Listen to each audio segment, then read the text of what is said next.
ഇന്ന് നമ്മൾ കാണാൻ പോകുന്നത് 2025 പുറത്തിറങ്ങിയ ഡൊമിനിക് അരുൺ സംവിധാനം ചെയ്ത ലോക ചാപ്റ്റർ 1 എന്ന മലയാളം ലേറ്റസ്റ്റ് മൂവിയാണ്. നിലവിൽ 2025 ഏറ്റവും കൂടുതൽ കളക്ഷൻ നേടിയ മൂന്നാമത്തെ മലയാളം ചിത്രം കൂടിയാണിത്. സ്വീഡനിൽ നിന്നുള്ള ഒരു നിഗൂഢ ഗോത്രവർഗത്തിൽപ്പെട്ട സ്ത്രീയായ ചന്ദ്രയെ മഹാശക്തികളെ നിയന്ത്രിക്കാൻ കഴിവുള്ള രഹസ്യ സംഘങ്ങളുടെ ഏജന്റായ പ്രകാശ് ബാംഗ്ലൂരിലേക്ക് വിളിക്കുന്നു. അവിടെത്തിയ ചന്ദ്രയെ പ്രകാശ് ഒരു സീക്രട്ട് സ്ഥലത്തേക്ക് കൊണ്ടുപോകുന്നു. അവൾക്ക് ഇന്ത്യയിൽ താമസിക്കാൻ ആവശ്യമായ പാസ്പോർട്ട്, ആധാർ കാർഡ് എന്നിവയെല്ലാം തന്നെ ഉണ്ടാക്കി നൽകുന്നു. ശേഷം അവളെ ഒരു അപ്പാർട്ട്മെന്റിന്റെ അടുത്ത് കൊണ്ടുവിട്ടിട്ട് ചന്ദ്രയോട് സൂക്ഷിക്കണം, ആരോടും വഴക്കിനൊന്നും പോകരുതെന്ന് പറഞ്ഞ് പ്രകാശ് തിരിച്ചു പോകുന്നു. അവൾ തന്റെ ഫ്ലാറ്റിലേക്ക് പോയി എല്ലാം തന്നെ വൃത്തിയാക്കുന്നു. അവൾ വിൻഡോ അടയ്ക്കാൻ പോകുന്ന സമയം തൊട്ടടുത്ത ഫ്ലാറ്റിലെ സണ്ണിയെ കാണുന്നു. അവൻ അവളെ കണ്ടതും വല്ലാതെ ആകർഷിക്കുന്നു. രണ്ടുപേരും പരസ്പരം കുറച്ചു സമയം നോക്കി നിന്നു. സണ്ണി അവളോട് ഹായ് പറയുന്നുണ്ടെങ്കിലും അവൾ തിരിച്ചൊന്നും മിണ്ടാതെ വിൻഡോ അടച്ചിട്ട് പോകുന്നു. സണ്ണി ജോലിക്കൊന്നും പോകാതെ തന്റെ ഫ്രണ്ട്സിനൊപ്പം ഫ്ലാറ്റിൽ താമസിക്കുകയാണ്. സണ്ണിയുടെ ഫ്രണ്ട്സിനും കാര്യമായി ജോലിയൊന്നും ഉണ്ടായിരുന്നില്ല. ഒരു പാർട്ടിക്കിടയിൽ സണ്ണിയുടെ എക്സ് ഗേൾ ഫ്രണ്ട് ഒരു പൂജയെ അവന് നൽകുന്നു. അത് സണ്ണി അവൾക്ക് പണ്ട് ഗിഫ്റ്റായി കൊടുത്തതായിരുന്നു. ഇപ്പോൾ തന്റെ ബോയ് ഫ്രണ്ടുമായി സന്തോഷത്തോടെ കഴിയാൻ ആഗ്രഹിക്കുന്നത് കൊണ്ടാണ് അവൾ സണ്ണി കൊടുത്ത ആ പൂച്ചയെ അവന് തന്നെ തിരിച്ചു കൊടുക്കുന്നത്. അതിനുശേഷം സണ്ണി തന്റെ ഫ്രണ്ട്സിനോട് മുന്നിലത്തെ ഫ്ലാറ്റിൽ പുതിയൊരു പെൺകുട്ടി വന്നു എന്ന കാര്യം പറയുന്നു. അവരും ആ പെൺകുട്ടിയെ കാണാൻ ആഗ്രഹിക്കുന്നു. അന്നു മുതൽ അവർ എല്ലാ ദിവസവും പമ്പിൽ പോയി എൻജോയ് ചെയ്യുമായിരുന്നു. അതിനിടയിൽ പ്രകാശ് അയച്ച ഒരാൾ വന്ന് ചന്ദ്രയ്ക്ക് ഒരു സീക്രട്ട് ബോക്സ് നൽകി പോകുന്നു. തനിക്ക് ഈ ബോക്സുകൾ ഇനിയും വേണമെന്ന് ചന്ദ്ര പറയുന്നുണ്ട്. അങ്ങനെ ചന്ദ്ര ഒരു ജോലിക്കായി ഒരു റെസ്റ്റോറന്റിൽ എത്തുന്നു. അവിടുത്തെ ഓണർ അവൾക്ക് മോർണിംഗ് ഷിഫ്റ്റ് നൽകുന്നു. എന്നാൽ അവൾ നൈറ്റ് ഷിഫ്റ്റ് മതിയെന്ന് പറയുന്നു. അങ്ങനെ അവൾ സന്തോഷത്തോടെ ജോലി ചെയ്യുന്നു. സണ്ണി ആണെങ്കിൽ ബ്രേക്കപ്പ് ആയതുകൊണ്ട് വളരെ വിഷമിച്ച് കുടിച്ച് നടക്കുന്നു. സണ്ണിയുടെ ഫ്രണ്ട്സ് അവനെ ഒരുപാട് സഹായിച്ച് പഴയതുപോലെ ആക്കിയെടുക്കുന്നു. ആ സമയം സിറ്റിയിൽ ചില കിഡ്നാപ്പേഴ്സ് വന്ന് ആളുകളെ തട്ടിക്കൊണ്ടുപോയി അവരുടെ ഓർഗൻസ് എല്ലാം തട്ടിയെടുക്കുന്നുണ്ട്. ന്യൂസിൽ ഈ ഓർഗൻ മാഫിയെ കുറിച്ച് പറയുന്നത് സണ്ണിയും ഫ്രണ്ട്സും കേൾക്കുന്നുണ്ട്. അതിനുശേഷം സണ്ണിയുടെ പൂച്ചയെ കാണുന്നില്ല. സണ്ണി പൂച്ചയെ നോക്കി താഴെ പോയപ്പോൾ അതിനെ റോഡ് അരികിൽ കാണുന്നു. അവൻ വേഗം പോയി അതിനെ എടുക്കുന്നു. ആ സമയം ഒരു കാർ നിയന്ത്രണം വിട്ട് സണ്ണിയെ ഇടിക്കാൻ വരുന്നു. അത് കണ്ട് സണ്ണി വല്ലാതെ പേടിക്കുന്നു. ആ സമയം ആരോ വന്ന് സണ്ണിയെ വേഗത്തിൽ തള്ളി മാറ്റുന്നു. സണ്ണിക്ക് ശരിക്കും എന്താണ് സംഭവിച്ചതെന്ന് മനസ്സിലാവുന്നുണ്ടായിരുന്നില്ല. ചുറ്റുമുള്ളവരെല്ലാം തന്നെ സണ്ണിയെ ശരിക്കും കാർ ഇടിച്ചു എന്ന് കരുതുന്നു. എന്നാൽ സണ്ണി കണ്ണടച്ച് സംഭവിച്ചത് എന്താണെന്ന് ഓർത്തെടുക്കുന്നു. അപ്പോൾ അവന്റെ സബ് കോൺഷ്യസ് മൈൻഡ് ചന്ദ്രയെ കാണിക്കുന്നു. അതായത് സണ്ണിയെ രക്ഷിച്ചത് ചന്ദ്രയാണെന്ന് അവൻ മനസ്സിലാക്കുന്നു. അത് കഴിഞ്ഞ അടുത്ത സീനിൽ രാത്രി സമയം ഒരു പെണ്ണ് തന്റെ ലവറെ കാണാൻ റോഡ് അരികിൽ വെയിറ്റ് ചെയ്യുന്നത് കണ്ട് രണ്ട് കിഡ്നാപ്പർ അവളെ പിടിക്കാൻ വരുന്നു. പോലീസ് ആ പെൺകുട്ടിയോട് ഒരുപാട് കാര്യങ്ങളെല്ലാം ചോദിക്കുന്നു. എന്നാൽ അവൾ ഒന്നിനു തന്നെ ശരിയായ മറുപടി നൽകിയില്ല. ആ സമയം സീനിയർ ഓഫീസർ വന്ന് ആ പെൺകുട്ടിയെ കൊണ്ടുപോകുന്നു. ആ സമയം സണ്ണി ചന്ദ്രയാണ് തന്നെ തള്ളി മാറ്റിയതെന്ന സത്യം വേണുവിനോട് പറയുന്നു. എന്നാൽ അവൻ അത് വിശ്വസിച്ചില്ല. അത് നിന്റെ സങ്കല്പം മാത്രമാണെന്നാണ് വേണു പറയുന്നത്. അത്ര വേഗത്തിൽ ഒരു പെൺകുട്ടിക്ക് ഒരിക്കലും നിന്നെ തള്ളിമാറാൻ സാധിക്കില്ല. അപ്പോഴത്തെ പേടിയിൽ നീ തന്നെ തള്ളിമാറിയതാണെന്നാണ് അവൻ പറയുന്നത്. ഇത് കേൾക്കുന്ന സണ്ണിക്ക് ഏതാ വിശ്വസിക്കേണ്ടതെന്ന് മനസ്സിലാവുന്നുണ്ടായിരുന്നില്ല. അതിനുശേഷം ചന്ദ്രൻ ജോലി ചെയ്യുന്ന സമയത്ത് അവളുടെ കൂടെ ജോലി ചെയ്യുന്ന ഒരു പെൺകുട്ടിയുടെ ബോയ് ഫ്രണ്ട് വന്ന് അവളെ കരയിപ്പിക്കുന്നു. അതെല്ലാം ചന്ദ്ര കാണുന്നുണ്ടായിരുന്നു. ആ പയ്യൻ തന്റെ പ്രണയം അവൾ നിരസിച്ചതിന്റെ ദേഷ്യത്തിൽ അവളുടെ മുഖത്ത് അവൻ ആസിഡ് ഒഴിക്കാൻ നോക്കുന്നു. അപ്പോഴേക്കും ചന്ദ്ര വേഗത്തിൽ വന്ന് അവന്റെ കയ്യിലുണ്ടായിരുന്ന ആസിഡ് കുപ്പി പൊട്ടിക്കുന്നു. അതുപോലെ ചന്ദ്രയുടെ കയ്യിലും ആസിഡായി കൈ പൊള്ളുന്നു. അവൾ അവനെ ഒരുപാട് അടിച്ച് ഓടിച്ചു വിടുന്നു. ചന്ദ്ര ആ പെൺകുട്ടിയോട് നടന്ന കാര്യം ആരോടും പറയരുതെന്ന് പറയുന്നു. അടുത്ത സീനിൽ പോലീസുകാരനായ നാച്ചിയപ്പയെ കാണിക്കുന്നു. അയാൾ കുറച്ചു പേർക്ക് വേണ്ടി ഇല്ലീഗലായി ജോലി ചെയ്ത് പണം ഉണ്ടാക്കുന്നുണ്ട്. ബാംഗ്ലൂർ സിറ്റിയിലെ വലിയ റൌഡിയുടെ അനുജനെയാണ് ചന്ദ്ര അടിച്ചത്. അതുകൊണ്ട് അവന്റെ ചേട്ടന് വളരെയധികം ദേഷ്യം വന്ന് പോലീസിനെ വിളിച്ച് ആ പെൺകുട്ടി ആരാണെന്ന് കണ്ടുപിടിക്കാൻ പറയുന്നു. നാച്ചിയപ്പ ആ പെൺകുട്ടിയെ കാണാൻ വേണ്ടി റെസ്റ്റോറന്റിലേക്ക് പോകുന്നു. അവൾ അവിടെ ജോലി ചെയ്യുന്നത് അവർ ദൂരെ നിന്ന് കാണുന്നു. അപ്പോൾ അവളെ ഒന്നും ചെയ്യാതെ ഒരവസരത്തിനായി അവർ കാത്തിരിക്കുന്നു. ശേഷം ഒരുപാട് ലേറ്റായി ചന്ദ്ര വീട്ടിൽ വരുന്നു. ഫ്രിഡ്ജിൽ നോക്കുമ്പോൾ അവൾക്ക് വേണ്ട സാധനം അതിലുണ്ടായിരുന്നില്ല. അവളുടെ ഹെൽത്ത് മോശമായി വരാൻ തുടങ്ങി. അവൾ വേഗം ഓട്ടോയിൽ കയറി പോകുന്നു. ആ ഓട്ടോയിൽ സണ്ണി ഉണ്ടായിരുന്നു. അവൻ അവളെ പരിചയപ്പെടാൻ ശ്രമിക്കുന്നുണ്ട്. എന്നാൽ അവൾ ഒട്ടും താല്പര്യമില്ലാതെയാണ് അവനോട് സംസാരിക്കുന്നത്. കൂട്ടത്തിൽ അവന്റെ ഫ്രണ്ടിന്റെ ബർത്ത്ഡേ ഫംഗ്ഷന് അവളെ ക്ഷണിക്കുന്നുണ്ട്. അവൾ വരാമെന്നും വാക്കു കൊടുക്കുന്നു. അവൻ ഇറങ്ങാൻ നേരം അവളുടെ കൈ വല്ലാതെ തണുത്തിരിക്കുന്നുണ്ടായിരുന്നു. ചില പൊള്ളലുള്ള പാടുകളും അവൻ ശ്രദ്ധിക്കുന്നു. പിന്നെ കാണിക്കുന്നത് ബർത്ത്ഡേ ഫംഗ്ഷനാണ്. ചന്ദ്ര വളരെ സുന്ദരിയായി ഒരുങ്ങി ആ പാർട്ടിക്ക് വേണ്ടി വരുന്നു. അവളുടെ സൗന്ദര്യം കണ്ട് അവിടെയുള്ളവരെല്ലാം തന്നെ ഷോക്കാകുന്നു. എന്നാൽ സണ്ണിയുടെ പൂച്ച ചന്ദ്രയെ കണ്ട് അലറാൻ തുടങ്ങി. അവർ വേഗം തന്നെ ആ പൂച്ചയെ പിടിച്ച് പാർട്ടി കഴിയുന്നത് വരെ ഒരു റൂമിൽ അടച്ചിടുന്നു. ആ സമയം സണ്ണി ചന്ദ്രയുടെ കൈ ശ്രദ്ധിക്കുന്നു. അവൻ മുൻപ് കണ്ടിരുന്ന പാടുകളൊന്നും തന്നെ അവളുടെ കയ്യിലുണ്ടായിരുന്നില്ല. അപ്പോഴേക്കും പോലീസ് അവരുടെ ഫ്ലാറ്റിലെത്തുന്നു. അവിടെ വെച്ച് നാച്ചിയപ്പ ചന്ദ്രയെ കാണുന്നു. അപ്പോഴും അയാൾ ചന്ദ്രയെ ഒന്നും ചെയ്യാതെ അവർക്കൊരു വാണിംഗ് മാത്രം നൽകിക്കൊണ്ട് അവിടെ നിന്നും പോകുന്നു. പാർട്ടി കഴിഞ്ഞ ശേഷം സണ്ണിയുടെ ഫ്രണ്ടായ നൈസൽ ചന്ദ്രയ്ക്കൊപ്പം അവളുടെ ഫ്ലാറ്റ് വരെ പോകുന്നു. അവനും ചന്ദ്രയെ വളയ്ക്കാൻ നോക്കുന്നുണ്ടായിരുന്നു. ഇതെല്ലാം സണ്ണി കണ്ട് ആകെ ടെൻഷനാകുന്നു. അടുത്ത ദിവസം രാവിലെ നൈസലിനെ കാണുന്നുണ്ടായിരുന്നില്ല. ഇന്നലെ രാത്രി നൈസൽ ചന്ദ്രയ്ക്കൊപ്പമായിരുന്നു എന്ന് സണ്ണിക്ക് അറിയാമായിരുന്നു. അതുകൊണ്ട് നൈസൽ അവളുടെ ഫ്ലാറ്റിൽ ഉണ്ടാവുമെന്ന് കരുതി സണ്ണി അവിടേക്ക് പോകുന്നു. എന്നാൽ ചന്ദ്ര തന്നെ ഉറങ്ങാൻ സമ്മതിക്കാത്തതിന് സണ്ണിയോട് വല്ലാതെ ദേഷ്യപ്പെടുന്നു.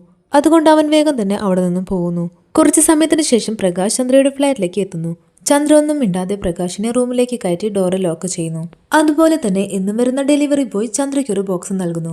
ആ ബോക്സ് കണ്ടാൽ ഓർഗൻ കൊണ്ടുപോകുന്ന ബോക്സ് പോലെ ഇരിക്കുന്നു. ഇതെല്ലാം കൂടി ആയപ്പോൾ ചന്ദ്ര ഓർഗൻ മാഫിയയിലെ ഒരാളാണെന്ന് സണ്ണി ഉറപ്പിക്കുന്നു. ഈ കാര്യങ്ങളെല്ലാം തന്നെ സണ്ണി അവന്റെ ഫ്രണ്ടായ വേണുവിനോട് പറയുന്നു. ആ സമയം ചന്ദ്ര അവനോട് സോറി പറയാൻ വേണ്ടി വരുന്നു. താൻ ഉറങ്ങുമ്പോൾ ആരും ശല്യം ചെയ്യുന്നത് തനിക്കൊട്ടും ഇഷ്ടമല്ല എന്നും അതുകൊണ്ടാണ് താൻ ദേഷ്യപ്പെട്ടതെന്നും ചന്ദ്ര സണ്ണിയോട് പറയുന്നു. ഞാൻ നൈസലിനെ അന്വേഷിച്ച് വന്നതാണ്. അവൻ ഇന്നലെ നിന്റെ കൂടെയല്ലായിരുന്നോ എന്ന് സണ്ണി ചോദിക്കുമ്പോൾ ചന്ദ്ര അവൻ ഇന്നലെ തന്നെ പോയല്ലോ എന്ന് മറുപടി നൽകുന്നു. ആ സമയം സണ്ണി അവളുടെ കാലിൽ നോക്കുമ്പോൾ രക്തക്കറ കാണുന്നുണ്ടായിരുന്നു. ചന്ദ്ര പോയ ഉടനെ സണ്ണി വേണുവിനോട് ചന്ദ്ര ഓർഗൻ മാഫിയയിലെ ആളാണെന്ന് പറയുന്നു. ഉറപ്പായി നൈസലിനെ അവൾ കൊന്നതാണ്. വീണ്ടും കുറച്ചു സമയം ആലോചിച്ച് സണ്ണി പറഞ്ഞത് സത്യമാണെന്ന് കരുതുന്നു. സണ്ണി അവളെ ഫോളോ ചെയ്യാൻ തീരുമാനിക്കുന്നു. ചന്ദ്ര ഫ്ലാറ്റിൽ നിന്നും ഇറങ്ങിയ സമയം സണ്ണി വേണുവിനോട് നൈസൽ ഫ്ലാറ്റിലുണ്ടോ എന്ന് ചെക്ക് ചെയ്യാൻ പറഞ്ഞു വിടുന്നു. സണ്ണി ആണെങ്കിൽ ചന്ദ്രയുടെ പിന്നാലെയും പോകുന്നു. വേണു ഫ്ലാറ്റിലേക്ക് എത്തുന്നതിന് മുമ്പ് തന്നെ പോലീസ് നൈസലിനെ കൊണ്ടുവിടുന്നു. യഥാർത്ഥത്തിൽ ഇന്നലെ രാത്രി നൈസലിനെ ചന്ദ്ര വീട്ടിലേക്ക് കടത്തിവിട്ടില്ല. അതുകൊണ്ട് അവൻ വീട്ടിലേക്ക് പോകുന്ന സമയം പോലീസ് അവനെ കൊണ്ടുപോകുന്നു. ഇപ്പോഴാണ് അവനെ റിലീസ് ചെയ്തത്. ഇതെല്ലാം കേൾക്കുന്ന വേണു ആണെങ്കിൽ ഷോക്കാവുന്നു. ഇവിടെ സണ്ണി ആണെങ്കിൽ ചന്ദ്രയെ ഫോളോ ചെയ്ത് പോവുകയാണ്. ചന്ദ്ര റെസ്റ്റോറന്റിലേക്ക് ജോലിക്ക് വേണ്ടി പോവുകയാണ്. ആ സമയം കിഡ്നാപ്പർ വന്ന് അവളെ കിഡ്നാപ്പ് ചെയ്യാൻ നോക്കുന്നു. അവർ അവൾക്ക് ഒരു ഇഞ്ചക്ഷൻ നൽകി അവളെ അൺകോൺഷ്യസ് ആക്കുന്നു. ഇതെല്ലാം തന്നെ സണ്ണി ദൂരെ നിന്നും കാണുന്നുണ്ടായിരുന്നു. അവനോടി വരുമ്പോഴേക്കും അവർ ചന്ദ്രയെ കൊണ്ടുപോയിരുന്നു. അടുത്ത സീനിൽ ഒരു മുത്തശ്ശൻ തന്റെ പേരക്കുട്ടിയോട് ഒരു യക്ഷിക്കഥ പറഞ്ഞു കൊടുക്കുകയാണ്.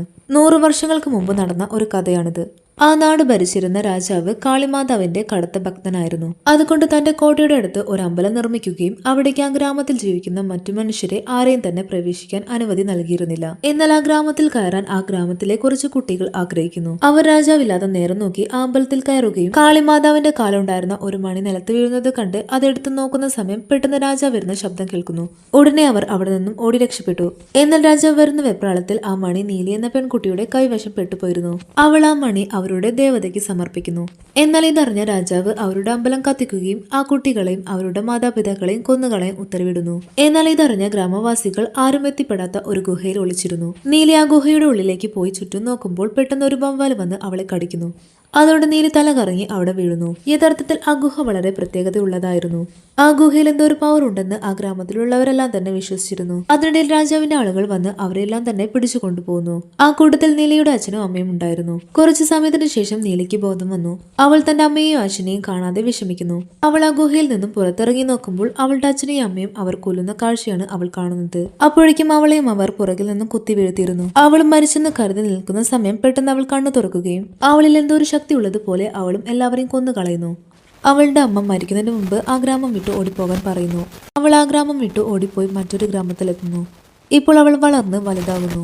അവളെ സ്നേഹിച്ചവരെല്ലാം തന്നെ അവളെ വിട്ടുപോകുന്നു. വൈകാതെ അവൾക്ക് സൂര്യപ്രകാശം സഹിക്കാൻ പറ്റാതെ വരുന്നു. അതുകൊണ്ട് അവൾ ഇരുട്ടിൽ കഴിയാൻ ആഗ്രഹിക്കുന്നു. നല്ലവർക്ക് അവൾ ദേവതയും ചീത്താളുകൾക്ക് അവൾ യക്ഷിയുമാകുന്നു. അവളെ കൊല്ലണമെങ്കിൽ ഒരു വഴി മാത്രമായിരുന്നു ഉണ്ടായിരുന്നത്. അത് സംഭവിക്കണമെങ്കിൽ അവളുടെ ഹാർട്ട് നിലയ്ക്കണം. ഇത് മനസ്സിലാക്കി ഒരു കത്തനാർ നീലിയെ കാണാൻ ഗുഹയിലെത്തുന്നു. എന്നിട്ട് അവളെ അപ്രതീക്ഷിതമായി കുത്തുന്നു. ബോധനഷ്ടമായ നീലിയെ കത്തനാർ കൊണ്ടുപോകുന്നു. അടുത്ത സീനിൽ ഇപ്പോൾ പ്രസന്റിൽ ആ കിഡ്നാപ്പർ ചന്ദ്രയെ റേപ്പ് ചെയ്യാൻ നോക്കുകയാണ്. അപ്പോഴേക്കും അവളുടെ സെഡേഷൻ കഴിഞ്ഞ് അവൾ എഴുന്നേക്കുന്നു. പെട്ടെന്ന് തന്നെ അവൾ നീലിയായി അയാളുടെ കഴുത്ത് കടിച്ച് രക്തം ഊറ്റി കുടിക്കുന്നു. ചന്ദ്ര എല്ലാവരും തന്നെ കൊല്ലുന്നത് സണ്ണി കാണുന്നുണ്ടായിരുന്നു. ചന്ദ്ര ഒരു മനുഷ്യ സ്ത്രീയല്ല, പകരം ഒരു വാമ്പയർ ആണെന്നുള്ള സത്യം സണ്ണി നേരിൽ കാണുന്നു. അതോടെ അവന്റെ ബോധം പോകുന്നു. അടുത്ത സീനിൽ ചന്ദ്ര അവൾ കൊന്ന ആളുകളെല്ലാം തന്നെ ഒരു വലിയ ടാങ്കിന്റെ മുകളിലേക്ക് കൊണ്ടുപോകുന്നു. അവിടെ ചെന്ന് ആസിഡിലിട്ട് ആ ശരീരങ്ങളെല്ലാം തന്നെ നശിപ്പിക്കുന്നു. സണ്ണിയും ചന്ദ്രയ്ക്കൊപ്പം പോകുന്നു. അന്ന് കാറിടിക്കാൻ വന്ന സമയത്ത് ചന്ദ്ര തന്നെയാണ് തന്നെ രക്ഷിക്കാൻ വന്നതെന്ന് സണ്ണി മനസ്സിലാക്കുന്നു. ശേഷം അവൾ ചന്ദ്രയുടെ വീട്ടിൽ ചെല്ലുന്നു. അവിടെ ഫ്രിഡ്ജിൽ തണുത്ത വെള്ളത്തിന് പകരം ബ്ലഡിന്റെ പാക്കറ്റുകളാണ് ഉള്ളത്. എല്ലാ ദിവസവും ആ ഡെലിവറി ബോയ് കൊണ്ടുവരുന്നത് ബ്ലഡിന്റെ പാക്കറ്റുകളായിരുന്നു. മനുഷ്യരക്തം മാത്രമാണ് അവളുടെ ഭക്ഷണം. ഒരു നേരം ബ്ലഡ് കിട്ടാതെ വന്നാൽ അവളുടെ ഹെൽത്ത് മോശമാകുന്നു. അവളുടെ ശരീരത്തിൽ ഉണ്ടാകുന്ന പാടുകളും മുറിവുകളെല്ലാം തന്നെ ഹീൽ ചെയ്യാൻ അവൾക്ക് ബ്ലഡ് കുടിച്ചാൽ മതി. അവളുടെ ബോഡി പെട്ടെന്ന് തന്നെ പഴയതുപോലെയാകും. ഇതെല്ലാം കാണുന്ന സണ്ണിക്ക് പേടിയാകുന്നു. ആ സമയം ചന്ദ്ര അവളുടെ പവറിനെ കുറിച്ച് അവനോട് പറയുന്നു. ഒരു വൈറസ് കാരണമാണ് താനിങ്ങനായതെന്നും ഒരുപാട് പേർ ഈ വൈറസ് കാരണം മരിച്ചു പോകുന്നു. എന്നാൽ എല്ലാവരും തന്നെ പോലെ ആകണമെന്നില്ല.